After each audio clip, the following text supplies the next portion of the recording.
ನಮಸ್ಕಾರ ಎಲ್ರಿಗೂ ಪಿಎಂ ಕಿಸಾನ್ ಸಮ್ಮಾನ್ ನಿಧಿ ಯೋಜನೆ ಕಡೆಯಿಂದ 21ನೇ ಕಂತಿನಕ್ಕಾಗಿ ನಮ್ಮ ರೈತ ಬಾಂಧವರು ಕಾಯ್ತಾ ಇದ್ರಿ.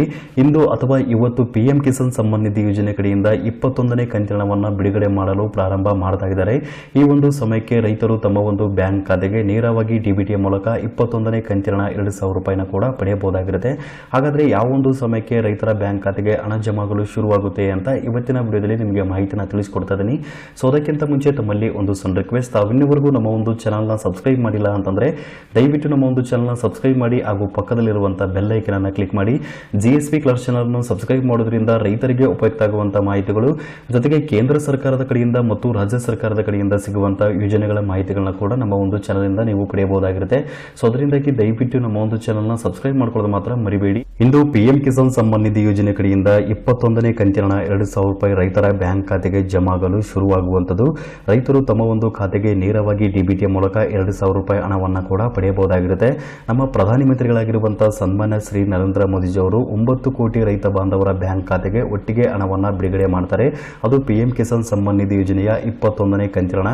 ಸೊ 9 ಕೋಟಿ ರೈತ ಬಾಂಧವರ ಬ್ಯಾಂಕ್ ಖಾತೆಗೆ ನೇರವಾಗಿ ಡಿಬಿಟಿ ಮೂಲಕ ಹಣವನ್ನು ಬಿಡುಗಡೆ ಮಾಡಿದ ನಂತರ ಎಲ್ಲ ರೈತರ ಬ್ಯಾಂಕ್ ಖಾತೆಗೆ ಹಣ ಜಮಾಗಲು ಶುರುವಾಗುವಂಥದ್ದು. ಯಾವ ಒಂದು ಸಮಯಕ್ಕೆ ರೈತರ ಬ್ಯಾಂಕ್ ಖಾತೆಗೆ ಹಣ ಜಮಾಗಲು ಶುರುವಾಗುತ್ತೆ ಅಂತ ಕೇಳಿದ್ರೆ ಇಲ್ಲಿ ಸಮಯ ಕೂಡ ನೋಡ್ತಾ ಇದ್ದೀರಾ, 1 ಗಂಟೆ ಅಂತ ಕೊಟ್ಟಿದ್ದಾರೆ. ದಿನಾಂಕ 19 ನವೆಂಬರ್ 2025 ಮಧ್ಯಾಹ್ನ 1 ಗಂಟೆಗೆ ರೈತರು ತಮ್ಮ ಒಂದು ಬ್ಯಾಂಕ್ ಖಾತೆಗೆ 2,000 ರೂಪಾಯಿ ಹಣವನ್ನು ಪಡೆಯಬಹುದಾಗಿರುತ್ತೆ. ಅದು 21ನೇ ಕಂತಿನ ಆಗಿರುತ್ತೆ. ನಿಮ್ಮ ಒಂದು ಬ್ಯಾಂಕ್ ಬ್ಯಾಲೆನ್ಸ್ ನ 1 ಗಂಟೆ ನಂತರ ಚೆಕ್ ಮಾಡ್ಕೊಳ್ಳಿ, ಖಂಡಿತವಾಗಿ ಕೂಡ 2,000 ರೂಪಾಯಿ ಹಣ ಜಮಾ ಆಗಿರುತ್ತೆ. ಇನ್ನು ಸ್ವಲ್ಪ ಜನ ನಮ್ಮ ರೈತ ಬಾಂಧವರು ಇನ್ನೊಂದು ಪ್ರಶ್ನೆ ಕೂಡ ಕೇಳ್ತಾ ಇದ್ರಿ, ಪಿಎಂ ಕಿಸಾನ್ ಸಮ್ಮಾನ್ ನಿಧಿ ಯೋಜನೆ ಕಡೆಯಿಂದ 2-3 ತಿಂಗಳಿಂದ ನಮ್ಮ ಒಂದು ಬ್ಯಾಂಕ್ ಖಾತೆಗೆ ಹಣ ಜಮಾ ಆಗ್ತಾ ಇಲ್ಲ. ಉದಾಹರಣೆಯಾಗಿ 19ನೇ ಕಂತಿನ ಆಗಿರ್ಬೋದು ಅಥವಾ 20ನೇ ಕಂತಿನ ಆಗಿರ್ಬೋದು, ಈ ರೀತಿಯಾಗಿ ನಮ್ಮ ಒಂದು ಬ್ಯಾಂಕ್ ಖಾತೆಗೆ ಹಣ ಜಮಾ ಆಗ್ತಾ ಇಲ್ಲ, ಇದಕ್ಕೆ ಕಾರಣ ಏನು ತಿಳಿಸಿಕೊಡಿ ಅಂತ ಕೇಳ್ತಾ ಇದ್ರಿ. ಪಿಎಂ ಕಿಸಾನ್ ಯೋಜನೆ ಕಡೆಯಿಂದ 2-3 ಕಂತಿನ ನಿಮ್ಮ ಒಂದು ಬ್ಯಾಂಕ್ ಖಾತೆಗೆ ಜಮಾ ಆಗಿಲ್ಲ ಅಂತಂದ್ರೆ ನಿಮ್ಮ ಒಂದು KYC ಇನ್ಕಂಪ್ಲೀಟ್ ಅಥವಾ ಪೂರ್ಣ ಆಗಿರಲ್ಲ. ಸೊ ಹಾಗಾಗಿ ನಿಮ್ಮ ಒಂದು ಬ್ಯಾಂಕ್ ಖಾತೆಗೆ ಹಣ ಜಮಾ ಆಗದೇ ಹಾಗೆ ಇರಬಹುದು. ಸೊ KYC ಆಗಿರುವಂತಹ ರೈತರಿಗೆ ಮಾತ್ರ ಪಿಎಂ ಕಿಸಾನ್ ಯೋಜನೆ ಕಡೆಯಿಂದ ಹಣವನ್ನು ಜಮಾ ಮಾಡಲಾಗುತ್ತೆ ಅಂತ ಇಲ್ಲಿ ಸರ್ಕಾರದ ಕಡೆಯಿಂದನೇ ಅಧಿಕೃತವಾಗಿ ಮಾಹಿತಿನ ತಿಳಿಸಿರುವಂತದ್ದು. ಇಲ್ಲಿ ನಿಮಗೆ ತೋರಿಸ್ತಾ ಇದ್ದೀನಿ, ನೋಡಬಹುದು. ಪಿಎಂ ಕಿಸಾನ್ ಯೋಜನೆ ಕಡೆಯಿಂದ ರೈತರು ತಮ್ಮ ಒಂದು ಖಾತೆಗೆ ಹಣವನ್ನು ಪಡಿಬೇಕಾಗಿತ್ತು ಅಂತಂದ್ರೆ ಕಡ್ಡಾಯವಾಗಿ KYC ಅಥವಾ ಆಧಾರ್ ಅಥೆಂಟಿಕೇಶನ್ ಆಗಿರಲೇಬೇಕಾಗಿರುತ್ತೆ. ಹಾಗಾಗಿ ರೈತರು ಯಾವುದೇ ಒಂದು ಕೇಂದ್ರಕ್ಕೆ ಭೇಟಿ ನೀಡದೇ ಸ್ವತಃ ನಿಮ್ಮ ಒಂದು ಫೋನಿನ ಮುಖಾಂತರನೇ KYC ಮಾಡಬಹುದಾಗಿರುತ್ತೆ. ಆನ್ಲೈನ್ ಮುಖಾಂತರನೇ ಯಾವ ರೀತಿಯಾಗಿ KYC ಮಾಡಬೇಕು ಅಂತ ಕೇಳಿದ್ರೆ ಮೊದಲದಾಗಿ ಪಿಎಂ ಕಿಸಾನ್ ಸಮ್ಮಾನ್ ನಿಧಿ ಯೋಜನೆಯ ಅಫಿಷಿಯಲ್ ವೆಬ್ಸೈಟ್ಗೆ ನೀವು ಭೇಟಿ ನೀಡಬೇಕಾಗಿರುತ್ತೆ.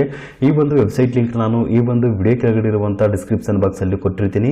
ನೀವು ಅಲ್ಲಿಂದ ಓಪನ್ ಮಾಡ್ಕೊಂಡ್ರೆ ಇಲ್ಲಿ ಕಾಣುವಂತಹ ವೆಬ್ಸೈಟ್ಗೆ ನೇರವಾಗಿ ಭೇಟಿ ನೀಡ್ತೀರಾ. ಇದು ನಮ್ಮ ಭಾರತ ಸರ್ಕಾರದ ಅಫಿಷಿಯಲ್ ವೆಬ್ಸೈಟ್ ಆಗಿರುವಂತದ್ದು. ಸೊ ಈ ಒಂದು ವೆಬ್ಸೈಟ್ಗೆ ಭೇಟಿ ನೀಡಿದ ನಂತರ KYC ಅಥವಾ ಆಧಾರ್ ಅಥೆಂಟಿಕೇಶನ್ ನ ಎಲ್ಲ ರೈತರು ಕೂಡ ಕಡ್ಡಾಯವಾಗಿ ಮಾಡಲೇಬೇಕಾ ಅಂತ ಕೇಳಿದ್ರೆ ಇಲ್ಲಿ ಎಲ್ಲ ರೈತರು ಕೂಡ ಕಡ್ಡಾಯವಾಗಿ ಮಾಡಲೇಬೇಕಾಗಿರುತ್ತೆ. ಈಗಾಗಲೇ ನೀವು KYC ನ ಮಾಡಿದ್ರಿ ಅಥವಾ ಆನ್ಲೈನ್ ಮುಖಾಂತರ KYC ಆಗಿತ್ತು ಅಂತಂದ್ರೆ ನೀವು ಮತ್ತೆ KYC ಮಾಡುವಂತ ಅವಶ್ಯಕತೆ ಇರಲ್ಲ. ಯಾರೆಲ್ಲ ರೈತರು ಇನ್ನೂವರೆಗೂ ಕೂಡ KYC ನ ಕಂಪ್ಲೀಟ್ ಮಾಡಿರಲ್ಲ, ಸೊ ಅಂತ ಒಂದು ರೈತರು ಕೂಡ ಕಡ್ಡಾಯವಾಗಿ KYC ನ ಮಾಡಲೇಬೇಕಾಗಿರುತ್ತೆ. ಇಲ್ಲಿ ನಿಮಗೆ KYC ಅಂತ ಒಂದು ಆಪ್ಷನ್ ಕಾಣ್ತಿದೆ ನೋಡಬಹುದು. ಸೊ ಈ ಒಂದು ಆಪ್ಷನ್ ಮೇಲೆ ಕ್ಲಿಕ್ ಮಾಡ್ಕೊಳ್ಳಿ. ನಂತರ OTP ಬೇಸ್ಡ್ KYC ಅಂತ ಒಂದು ಆಪ್ಷನ್ ಬಂದಿರುತ್ತೆ. ಇಲ್ಲಿ OTP ಆಧಾರದ ಮೇಲೆ KYC ನ ಮಾಡಬಹುದಾಗಿರುತ್ತೆ ಅಂತ ಮಾಹಿತಿನ ಕೊಟ್ಟಿರ್ತಾರೆ.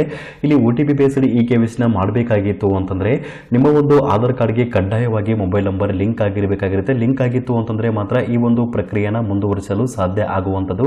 ಇಲ್ಲಿ ಆಧಾರ್ ನಂಬರ್ ಅಂತ ಕೇಳಿರ್ತಾರೆ. ನಿಮ್ಮ ಒಂದು ಆಧಾರ್ ನಂಬರ್ನ ಈ ಒಂದು ಖಾಲಿ ಬಾಕ್ಸ್ ಅಲ್ಲಿ ಸರಿಯಾಗಿ ಎಂಟರ್ ಮಾಡಿ ನಂತರ ಸರ್ಚ್ ಅಂತ ಇರುತ್ತೆ. ಈ ಒಂದು ಸರ್ಚ್ ಬಟನ್ ಮೇಲೆ ಕ್ಲಿಕ್ ಮಾಡ್ಕೊಳ್ಳಿ. ನಿಮ್ಮ ಒಂದು KYC ಆಲ್ರೆಡಿ ಆಗಿತ್ತು ಅಂತಂದ್ರೆ ಆಲ್ರೆಡಿ KYC ಡನ್ ಅಂತ ಬರುತ್ತೆ. ಒಂದು ವೇಳೆ KYC ಆಗಿರಲಿಲ್ಲ ಅಂತಂದ್ರೆ ನಿಮ್ಮ ಒಂದು ಆಧಾರ್ ಕಾರ್ಡ್ಗೆ ಲಿಂಕ್ ಇರುವಂತ ಮೊಬೈಲ್ ನಂಬರ್ಗೆ ಒಂದು OTP ಬರುತ್ತೆ. ಸೊ ಆ ಒಂದು OTP ನ ಎಂಟರ್ ಮಾಡಿ ನೆಕ್ಸ್ಟ್ ನಿಮಗೆ ಸಬ್ಮಿಟ್ ಅಂತ ಒಂದು ಆಪ್ಷನ್ ಬರುತ್ತೆ. ಸಬ್ಮಿಟ್ ಆಪ್ಷನ್ ಮೇಲೆ ಕ್ಲಿಕ್ ಮಾಡ್ಕೊಂಡ್ರಿ ಅಂತಂದ್ರೆ ನಿಮ್ಮ ಒಂದು KYC ಕೂಡ ಕಂಪ್ಲೀಟ್ ಆಗುವಂತದ್ದು. ಈ ರೀತಿಯಾಗಿ ರೈತರು ತಮ್ಮ ಒಂದು ಫೋನಿನ ಮುಖಾಂತರನೇ ಸುಲಭವಾಗಿ KYC ನ ಮಾಡಬಹುದಾಗಿತ್ತು. ಸೊ ಈ ಒಂದು ಮಾಹಿತಿ ನಮ್ಮ ರೈತರಿಗೆ ತಿಳಿದಿರಲಿ ಅಂತ ನಾನು ಇವತ್ತಿನ ವಿಡಿಯೋದ ಮೂಲಕ ನಿಮಗೆ ಮಾಹಿತಿನ ತಿಳಿಸಿಕೊಟ್ಟಿದ್ದೇನೆ. ಸೊ ಈ ಒಂದು ಮಾಹಿತಿ ನಿಮಗೆ ಇಷ್ಟವಾಗಿತ್ತು ಅಂತಂದ್ರೆ ಮಾಹಿತಿಗೆ ತಪ್ಪದೇ ಲೈಕ್ ಮಾಡಿ ಹಾಗೂ ಎಲ್ಲರಿಗೂ ಈ ವಿಡಿಯೋನ ಶೇರ್ ಮಾಡಿ. ಸಬ್ಸ್ಕ್ರೈಬ್ ಮಾಡೋದು ಮಾತ್ರ ಮರಿಬೇಡಿ. ವಿಡಿಯೋ ನೋಡಿದ್ದಕ್ಕಾಗಿ ನಿಮಗೆ ತುಂಬಾ ಧನ್ಯವಾದಗಳು.